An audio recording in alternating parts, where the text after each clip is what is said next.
आज असम्बली का सेशन आपके सामने था और पीका के काले क़वानीन के ख़िलाफ़ आप साफ़ी बरदरी ने वॉकआउट भी किया आज के इजलास के कार्रवाई से। बाद में ऐवान की 3-4 रुकनी माज़ज़ पार्लियामेंटेरियन की कमेटी जाके आपके पास गई, रिक्वेस्ट की और आपने कहा कि अगर इस पे कोई करारदाद बलूचिस्तान असम्बली आज ही के दिन से मंजूर करवा सकती है तो हम आएंगे। तो एक तो इस पे आपके साथ कमिटमेंट थी, आप भी दोबारा तशरीफ़ लाए, इस पर तो सबसे पहले हम आपका शुक्रिया अदा करते।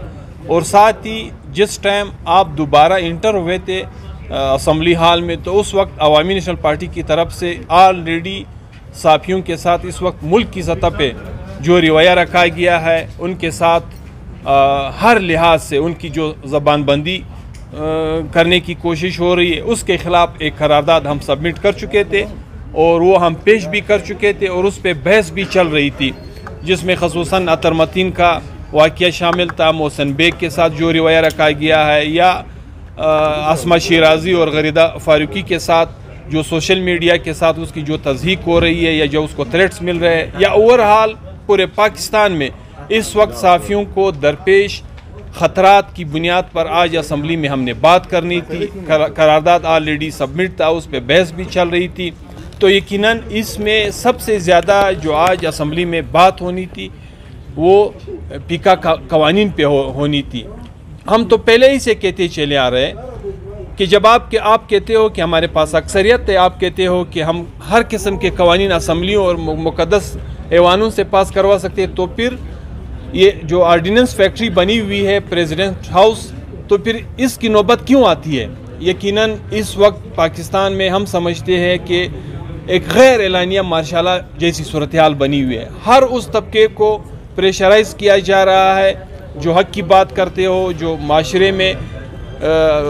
दिखाई देने वाले मसले मसाइल को उजागर करते हो। साफ़ियों पे पाबंदी, आपके MNAs की हद तक इस वक्त पाबंद सलासल है। आपका एक मोअज़्ज़ज़ रुकन कौमी असम्बली अली वज़ीर, वो इस वक्त कराची में है। यानी कई दिनों से हम अली वज़ीर के हक़ में जायज़ हक़ के लिए करारदाद लाने की कोशिश कर रहे, वो करारदाद हमें यहाँ पे सबमिट करने के लिए, टेबल करने के लिए मौका नहीं दिया जा रहा है। परसों आपके सामने जनाब स्पीकर की रूलिंग थी कि आप करारदाद ले आए, बात करते। आज वो करारदाद भी हम लाए थे और आज उस पर भी बात होनी थी, ये करारदाद आपके सामने हो, लेकिन फिर भी कल से हम महसूस कर रहे थे कि ये करारदाद भी टेबल नहीं होगी। और साथ ही इसमें हमने बात करनी थी कि खुशदार से जो हमारे भाई हफीज़ बलोच कायद-ए-आज़म यूनिवर्सिटी के अगवा हुए हैं, हमने इस पे बात करनी थी। हमने अपने फसी बलोच और सुहेल बलोच जो बलूचिस्तान यूनिवर्सिटी से कई महीनों से लापता है, जिसका कोई किसी को इल्म नहीं है कि वो कहाँ पे और किस हाल में, और आज ही हमें बताया गया है कि कल की तारीख़ में डॉक्टर जमील बलोच को जो एक वेटरनरी डॉक्टर है उसको बारकान से उठाया गया है। तो ये सिलसिले आपके सामने पूरे मुल्क की सतह पे, जहाँ पे स्टूडेंट हक की बात करते हो उसको उठाया जा रहा है, उसकी मसख शुदा लाशें फेंकी जा रही है। जहाँ पे आपका एक हल्के का नुमाइंदा MNA अली वज़ीर जो नेशनल असम्बली का मेंबर है, जो सुप्रीम कोर्ट की तरफ से इस वक्त बाकायदा ज़मानत पर है, लेकिन जब भी उसको रिलीज़ कराने की नौबत आती है तो फिर कोई और नया केस डाल के फिर उसको प्रोलॉन्ग करने की कोशिश हो रही है। और अभी तो साफियों के साथ बैक कलम जुम्बिश एक काले क़वानीन के ज़रिए से आपकी ज़बानबंदी और हक़ दुनिया को दिखाने को ख़त्म करने की एक कोशिश हो रही है। अवामी नेशनल पार्टी की हैसियत से आज भी हम ऐवान में आखिर तक मौजूद थे, हमने कहा, लेकिन बदबख्ताना जिस तरह इनके बड़ों का किरदार है, वही इनके नीचे लेवल के दोस्तों का किरदार आज आपके सामने नज़र आया। और यकीनन हमें आज के असम्बली के ये कोरम टूटने पे इंतहाई अफसोस हुआ और हम मज़म्मत करते हैं। जब असम्बली में आप काले क़वानीन पे बात नहीं कर सकते हो, जब असम्बली में आप कोई हक़ की आवाज़ उठाने वालों के ख़िलाफ़ होने वाले ज़्यादतियों पे बात नहीं कर सकते हो, तो आखिर हमारे पास कौन सा फोरम बचता है? जब आप स्टूडेंट को उठा के, जब आप स्टूडेंट को पाबंद सलासल करके, जब आप MNAs को मुंतखब नुमाइंदों को पाबंद सलासल रख करके, जब आप पूरी सहाफ़त पे पाबंदी लगाने की कोशिश करोगे, तो नतीजा इसका क्या निकलेगा? लामाला हम सब अनारगी की तरफ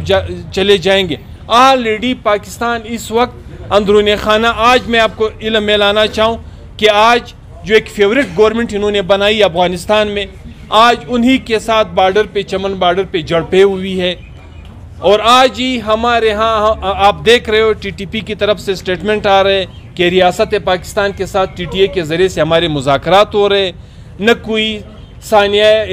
APS स्कूल के बच्चों को याद करते हैं, न कोई 8 अगस्त के वाक़ये को याद करते हैं, न कोई आपके PTC ट्रेनिंग सेंटर के वाक़ये को याद करते हैं, न कोई आप कटकुचा मजलूम के वाक़ये को याद करते। यानी वो वाक़यात जिन्होंने इस मुल्क के बुनियादें हिला के रख दिए थे, आज उन्हीं कोतों के साथ मुज़ाकरात की बात हो रही, और वो भी उन लोगों के ज़रिए से हो रही जिनके साथ आज ख़ुद बॉर्डर पे दस्त व गिरबान है ये लोग। तो यकीनन इस वक्त मुल्क की सूरत हाल इंतहाई गंभीर होती चली जा रही है। और ऐसे हालात में जब आज रूस हमला करने जा रहा है यूक्रेन पे, आपका प्राइम मिनिस्टर उधर बैठा हुआ है, ये वही रशिया है जिसके साथ जमहूरी ताल्लुकात पे, जिसके साथ हमसायगी की ताल्लुकात पे हमने अफगानिस्तान का तहस नहस कर दिया। आज उन्हीं के साथ ताल्लुकात इस्तवार करने की कोशिश हो रही है। और ऐसे हालत में जब वो ख़ुद एक आज़ाद और ख़ुद मुख्तार मुल्क पर हमला आवर है, तो ऐसी सूरत हाल में हमें पता नहीं कि ये हुक्मरान इस मुल्क को किस तरफ ले जा रहे। तो मुख्तसरन मैं ये कहूँ कि सहाफ़ियों के साथ इस वक्त जो काले कवानीन के ज़रिए इसकी ज़बानबंदी की करने की कोशिश हो रही, हम न सिर्फ इसकी मज़म्मत करते हैं बल्कि अपने सहाफ़ी बरादरी के साथ इनके कंधे से कंधा मिला के इंशाअल्लाह हम फ्रंट लाइन पे आपके साथ आपके हकूक़ के लिए मैदान में